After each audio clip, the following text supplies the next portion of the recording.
Patricia and I, Michael Pullen, Patricia and I, my wife, we lived at a place, or very close to a place, called Cross in Hand. And we learned when we moved there that it's named Cross in Hand because that's where the Crusaders gathered to defend Christ and the church before going the 15 miles to the coast to go across the channel to kill people. So I think we need perhaps to have a little more of church history, the faults that has happened in the past years, when perhaps you could say we could choose the South American, the conquistadors from Spain, who went across and driven by gold, wealth of course, and the church in Spain defended their actions against these poor people by saying they weren't really human. It isn't quite the same.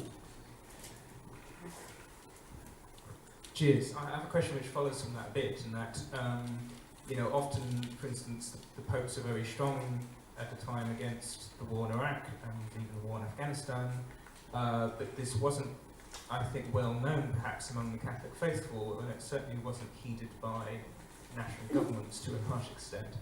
And my second question is probably a bit esoteric, and you don't have to answer it directly, but could you articulate a just peace argument for or against a no-fly zone in Syria?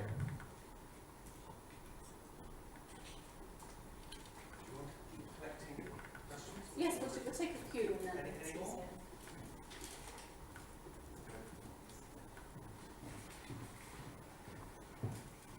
Hello. Mine's not really a question, it's sort of quite a lot. But during Peace Week in September, our mayor had a little meeting in the middle of the town centre, and some school children came along, and she asked the school children, primary school children, how they could help create peace. And two of the answers were build a wall and join the army.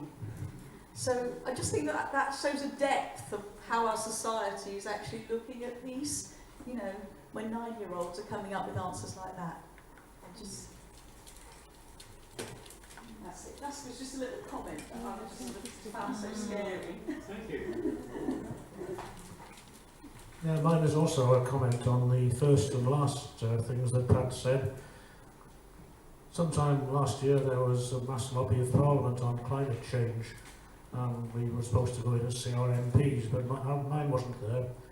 So about 6 or 8 of us managed to get an appointment to see him about a year ago now. And he was very good in that he put us last on his surgery thing, and instead of getting 10 minutes, we got 40 minutes with him. But my MP is Michael Fallon. And somehow, somebody mentioned the situation in the Middle East, and I made the comment, wouldn't it be possible for the government to put more resources into establishing peace there? And his reply was, we've already got X number of aircraft, boats and soldiers there, we can't spare any more. I had never mentioned military solutions, I was thinking diplomacy.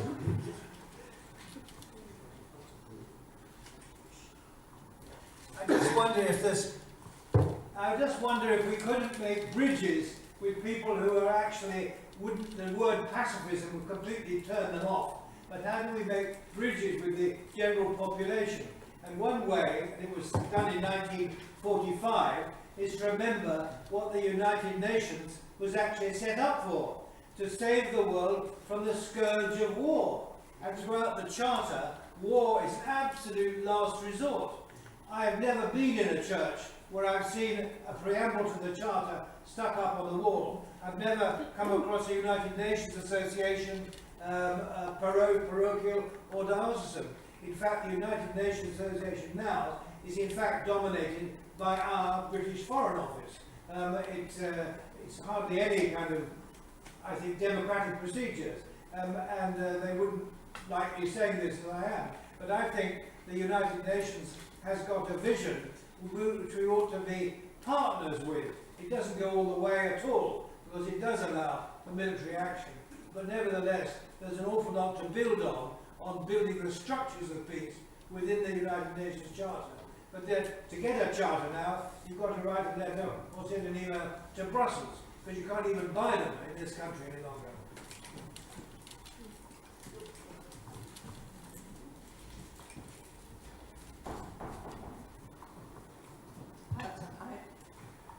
Is this on? I don't know. Most people in parishes seem to agree that, you know, war isn't the answer to anything. That it's, you know, they all agree, well, dropping bombs is going to get us nowhere and it just perpetuates more evil. But then you start to think, well, yes, what you've been talking about, what you put in its place. Just supposing in contemporary times now, Putin decides to just march in and take over all the Baltic states. Well, what do we say to people? You say, well, you use sanctions, but that seems sort of feeble. Half the time they don't work anyway, and Russia's already got sanctions for this, that and the other. So what are we to say to people when they want to discuss these sort of contemporary situations about dictators marching into countries like that?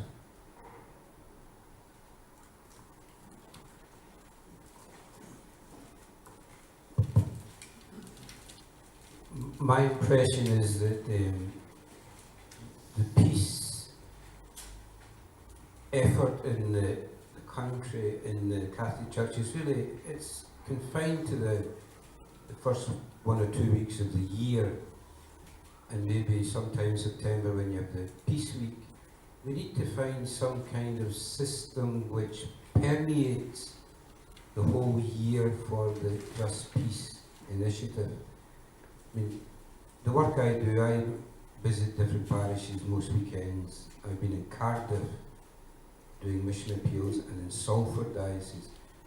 And at the back of all the churches, you find hundreds and hundreds of pages of information and all the different things that's going on in the church. You know, here we were looking for an extra table here for more information. And I find that problem when I go on the mission appeals is, where do I put my information into this melting pot of different things at the back of the parishes now? And you find that every Sunday in the year, when most people go to church, if they still go to church, you know, they're bombarded by all the different appeals and initiatives. And this is the kind of the internal battle that needs to be done, is to how do we highlight the Just Peace thing in the 52 weeks of the year, and so we find that a cyclic thing which builds from the beginning of the year right through to the end of the year. And I don't know the answer, but I think it's one of the issues that we need to face up to. Okay, I'll try and pick up on some of those. I'll go backwards if that's all right. I think that's why we're trying to look at this idea of non-violence and just peacemaking and integrating it into the heart of the life of the church. Because if we understood, you know, that our sacraments, reconciliation, being invited into our church, the Eucharist, are to do with inclusion, are to do with community, are to do with healing, are to do with restoring relationships. That would be in the heart of what we're doing in all that kind of formation work. It wouldn't be an add-on. So that's one of the things, I think, is to try and shift how we approach the formation, the teaching, what we're doing in our churches. Another thing we're suggesting is that there are probably many groups already in parishes, youth groups, women's groups, SVP, Justice and Peace, mission support, whatever, and aspects of what they're about overlap with this non-violence and just peacemaking. So perhaps bringing those existing groups and people together and looking at how in common, that we're kind of having a common gospel approach to peace in our parish. I think maybe we don't need to use the labels of Justice and Peace Group or Pax Christi Group or This is Peace Sunday, or they're helpful, but I think what we're looking for here is something a bit deeper and saying, How is this part of our life as Christians and part of our formation and part of what we're doing in our schools and in our catechetics? And these are all the resources that we can draw from. Peace and Justice, Pax Christi, Cathod. They've got all this fantastic resourcing that we can draw from. Because you're right, the pressures on parish for this week is this week it's homelessness, this week it's education, are enormous. So it's kind of normalising this, I think, to bring it into the heart of the parish. Sheila, about Putin, I don't know, but I just think certain things don't help, whether it's Putin or anybody else. I don't think it helps when we begin to isolate people, as we are doing with Russia and we're doing with Putin. It doesn't help to isolate, because what does that do to us at a human level when we're isolated by someone who sees us as a threat, or someone who doesn't know us, or someone who... We're isolated and we lose the opportunities for engagement and dialogue. What does it do when NATO is being pushed to increase its military budget? And now there's all this discussion with America, will they stay, will they go? And you know, we're puffing NATO up to be this huge thing. What does that do to people on the other side and the perspective that they might be having? So they're not easy answers. It's not easy to say to someone, what about this big threat? But maybe what we need to say is, well, what are we trying to do? We're not trying to make Russia an enemy forever and ever and ever by going down this particular route. Aren't we trying to create new ways of relating with new structures and new countries and new formations? And how do we do that? And I don't think it's by isolation, I don't think it's by more military budgets, it's by investment in foreign policy, it's by investment in dialogue, in creating different kinds of links with countries, trade, education, art, sharing resources. We have to keep saying to people, those are the things that will bring peace. Because we have to shift the mindsets. And it's not easy, but I think asking, what are we trying to do? And what's the sort of outcome? And similarly with Michael Fallon, or anyone, or the young person, the idea that, you know, we need walls and an army, we've got the military, we've got the budgets there. I would ask the question there as well, what will be the outcome with that military solution, or that military intervention, or that will it achieve the peace and the justice that community are really seeking? Or will it be a short fix? Will it create on the ground resentments and unresolved problems that haven't been resolved by the intervention or the military presence? Will it create more trauma and need for healing on the ground that won't be addressed? Will it create another crisis of migration because of conflict? I think we have to turn the question around and say, what kind of peace are you talking about? Well, I'm talking about this kind of peace. And they're not, I know that's not easy, but I think we have to really hang on in there with the conversations. The Iraq and Afghanistan, you're right, the popes were completely clear. If you go back to look at press notices, the difficulty, I think, with so much, the church is teaching, and most of our popes have been very clear on matters of war and peace. The problem often comes with how it's translated nationally. And that goes right back to the First World War, with Pope Benedict and his peace note that was ignored, and the same thing happens today. And I think of delegations that went in to see Tony Blair, you know, the night before the military action, and, you know, fell on deaf ears. The problem is nationalism, I think. The church is identifying with national politics rather than with the common good and with the, you know, the core gospel values. And I think that's a real tension, and we have to keep that going. I'd have to think really about teasing out the just peace and the no-fly zone. Short answer, I think a no-fly zone would escalate the violence, because it would allow, you know, military intervention, and we would be in all, I just think we'd be in a nightmare if we created no-fly zones that created military responses if the zone was broken. But I can't on the spot tease out a whole just piece. That's good. That's fine. But there is work done on that. I mean, people have been working on that. The cross in the hand. Yeah, we have history to look at. But I think a younger generation are not aware of that history. I don't think that sense of we have this guilt of the Crusades, the way the church was used or misused. I don't think it's there with our young people today. But I think our young people today are caught up more with what Maureen was saying, with this, they're being co-opted into the ideas of the military is, they're peacemakers. It's good to be in the cadet corps. It's good to support it. I think that's the new kind of challenge for our culture and our time. But we have to keep in mind that we can't allow language that uses faith and Christianity as a weapon and a tool for violence. We have to resist that all the time. Don't think of anything else. I wonder. You're talking earlier about a bottom-up approach and Sorry, if your microphone. Sorry, Linda.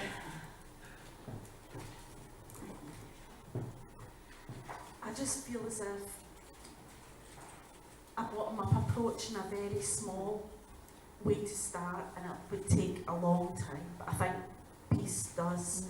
I think the problem is we look for an enemy outside of ourselves. Everybody does. There's always somebody that's a problem, and I feel as if from my own personal practice with mindfulness, I'm not a Buddhist, there are lots of different types of mindfulness.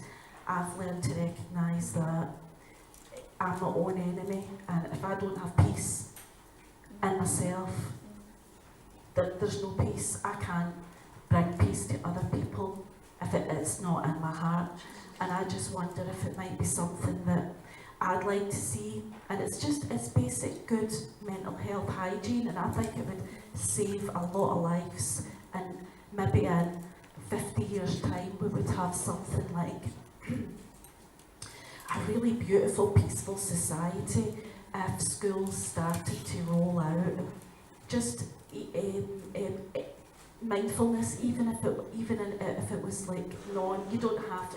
It can be like secular or non-secular. It doesn't have to be linked to a religion, or it can be linked to every religion. It's just a wonderful practice that just builds peace in people's hearts, and children can learn it so easily and put it into practice in their lives. I just think if it was something that we could teach every child, that would be a bottom-up approach to really building a beautiful society. It wouldn't be hard.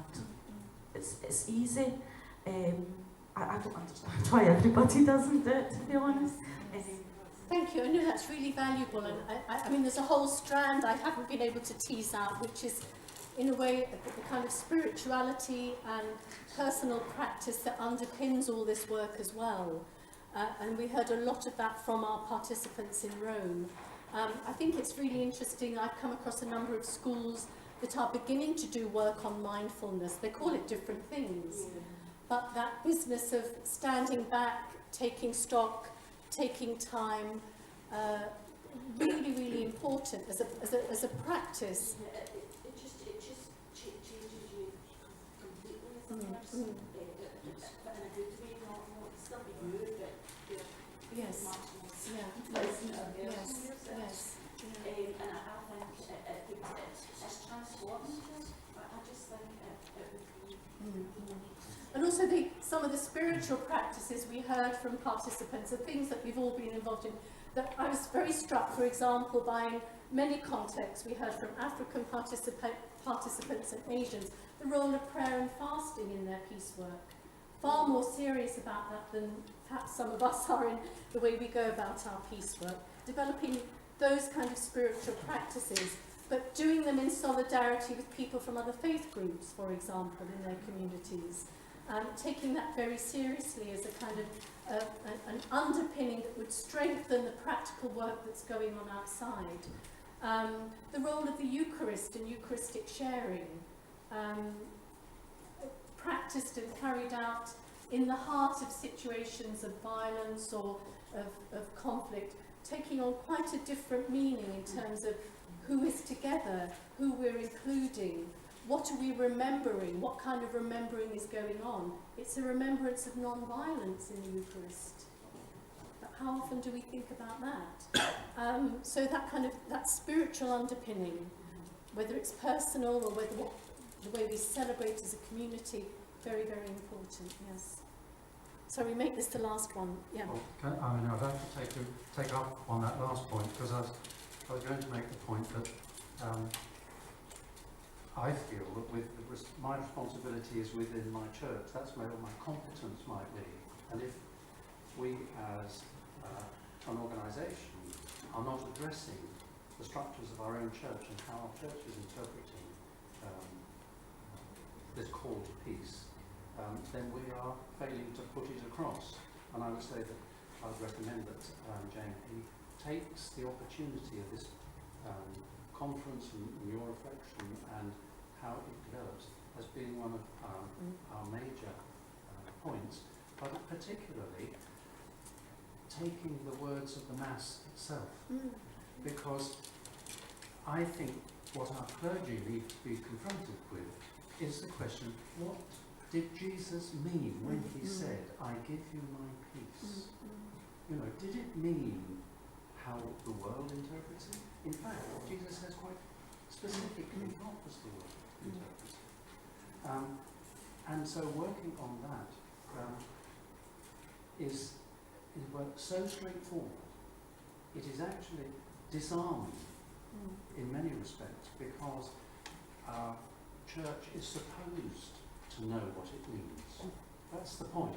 It carries the authority of saying, well, yes, of course, this is our Mass and this is how we worship and this is what we mean. And yet, it's not being revealed, inspected, put to the test. And if we can't do it, who else is going to do it? That's the point. Yeah. We have to be living the gospel. That's what we have to be. Just to finish, when we came back in April, we wrote to all of our bishops. We sent them the appeal. We sent them the background that we had written about the conference, inviting them to think about it. I didn't get one response. I've done similarly to all the Scottish bishops, because I was up in Scotland in September doing some really interesting ecumenical work around this. So I've written to all the Scottish bishops now as well, haven't heard back from them. But that doesn't matter, because I'm writing to all the bishops again this week, because I'll be sending them all the Peace Sunday materials, saying how this is, the Rome work is growing, it's grown into Peace Sunday, it's growing into, and inviting them again to engage. This, the Peace Sunday resources, this and other things are going out to every single parish in the country on Tuesday, so that you know your own parish will have received this little package of stuff, so you can go along and say, oh, I'm delighted you'll have got the Peace Sunday. What are we doing? Can I come and speak at our church? Can I give out the prayer cards? Can we have literature about Pax Christi? Can we create a peace corner? Can we put up an exhibition? Because you are the ones who have to multiply the message for us. Thank you.